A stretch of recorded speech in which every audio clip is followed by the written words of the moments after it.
माझ्या घरात लहान असताना, जेव्हा मी लहान होते तेव्हा झुंबरात पक्षी येऊन घरटे करायचे आणि तिथंच खायचं प्यायचं सगळं असायचं त्यांचं.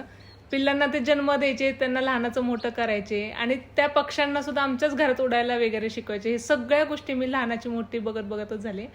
आणि जेव्हा आमच्या घरात पाहुणे वगैरे यायचे ते म्हणायचे, तुमच्या घरात नेहमी किलबिलाट असतो पक्ष्यांचा, तुम्ही पक्षी पाळलेत का? तर आम्ही सांगायचं, नाही, वरती झुंबर आहे ना, तर त्यात पक्षी आहेत.